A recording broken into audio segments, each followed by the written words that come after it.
Welcome to USA Facts and Quiz. Our story takes place in the spring of 1876 in the isolated highlands of western North Carolina. Nestled among thick forests and jagged peaks was a small village known simply as Blowing Rock. Named after a nearby cliff where winds were said to blow objects skyward, the village was home to fewer than 100 people: trappers, farmers, craftsmen, and families seeking peace far from the growing cities below. Blowing Rock was peaceful, self-reliant, and often forgotten by the outside world. Visitors spoke of a stillness there, the kind of quiet that sinks into your skin, like the mountains are watching, waiting.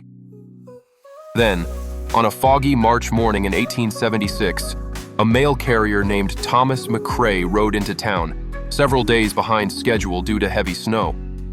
He expected to be greeted by familiar faces: children playing near the church, farmers hauling barrels of grain, smoke rising from chimneys. Instead, there was nothing. Cabin doors swung open in the wind. Meals sat untouched on wooden tables. Fresh bread, half-sliced, stew still warm. Livestock wandered freely, unbothered. But the people had vanished. There were no footprints in the snow leading out of town. No signs of panic or violence, just eerie stillness. The authorities in Boone were alerted. A formal search party arrived the next day. They scoured the surrounding forests, searched the mountain trails, explored nearby caves and riverbeds. They found nothing. No bodies, no notes, no answers. Soon, the theories began. Some locals claimed the townspeople had angered an ancient spirit, that the village was cursed for building near sacred Cherokee grounds. Others insisted it was something celestial. Strange lights had been spotted above the cliffs days earlier, flickering blue and green like a signal from beyond. And there was one more thing. An old man named Henry Miller, who lived on the outskirts, told the sheriff he'd heard a sound the night before they vanished, a low, steady hum rising from the valley floor. It was like the air changed, he said, like something opened. The official inquiry ended in less than a month. The residents were declared dead. The mystery sealed away. But the land remembered. In 1902, hikers in the area reported hearing distant laughter and hymn singing echoing from the trees. In 1921, a group of railroad surveyors saw the village in the valley, intact, alive, smoke rising from chimneys. But when they reached the site, there was nothing but forest. And in 1954, a team from Appalachian State recorded something chilling. A child's voice singing softly on a foggy morning, though no child was ever found. Even today, the legends persist. Campers speak of strange lights among the trees.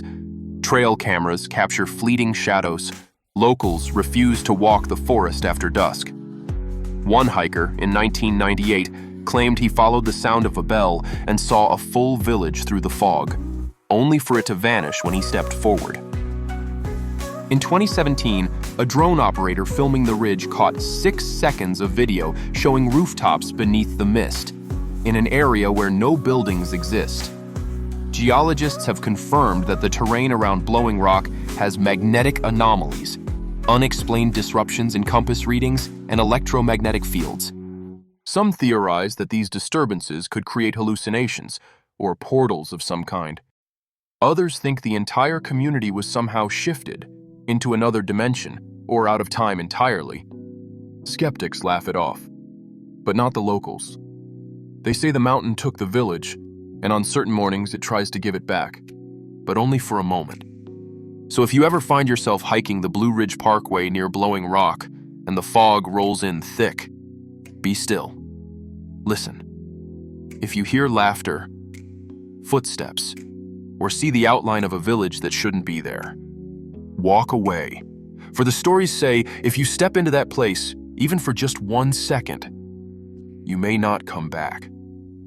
Second story is one of the most haunting unsolved mysteries in American history. The strange disappearance of a brilliant young woman whose life seemed touched by both genius and tragedy. This is the story of Barbara Newhall Follett. It begins not with a disappearance, but with a child prodigy. Barbara was born in 1914 in Hanover, New Hampshire. From a very young age, it was clear she was no ordinary child. By age 4, she was writing poetry. By age 5, she was inventing her own language, complete with grammar and dictionaries. Her father, Wilson Follett, was a well-known literary critic and editor. He recognized her talent early and encouraged her to write freely. By age 8, Barbara began writing a full-length novel called The House Without Windows, a fantastical tale of a young girl escaping civilization to live in nature. By age 12, it was published to wide acclaim. Major critics praised the book as the work of a true literary prodigy. Barbara became a sensation. She appeared in newspapers across the country. At just 13, she was hailed as America's youngest author of real literary merit. But behind the success, life at home was unraveling. Barbara's father abandoned the family when she was 14. The sudden loss devastated her. Her mother struggled financially, and Barbara, once surrounded by books and encouragement, was forced into a life of hardship. But she never stopped writing. By age 16, she completed her second novel, The Voyage of the Norman D, inspired by her real-life adventure, sailing on a lumber schooner. She seemed destined for greatness, but fate had other plans. In 1931, at age 17, Barbara met Nickerson Rogers, a man 5 years older. They married in 1934 and moved to Boston.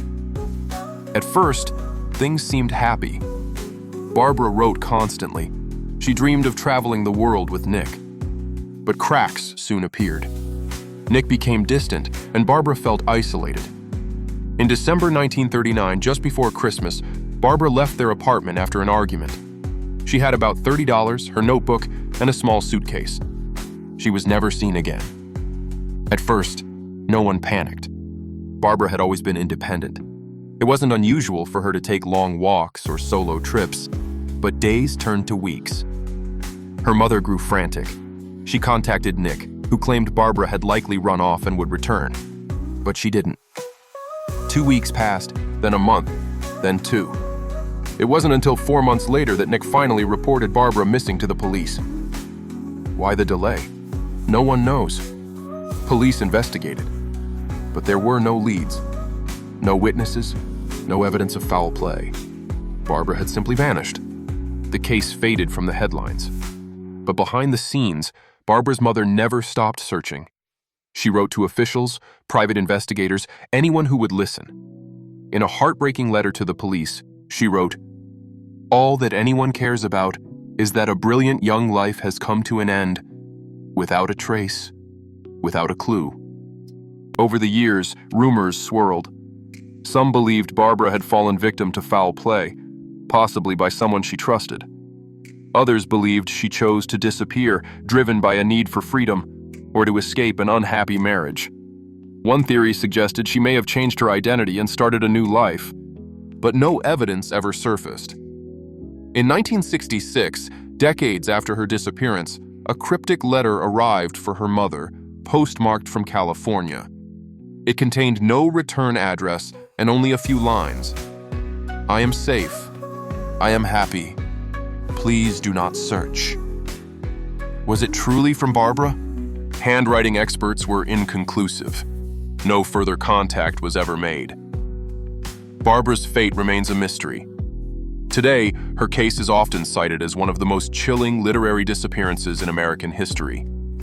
How does a gifted young author, known around the world, simply vanish? Was she silenced? Did she choose her own exile? Or was there another force at work? Some believe the answer lies in her own writings. Thank you for watching USA Facts and Quiz.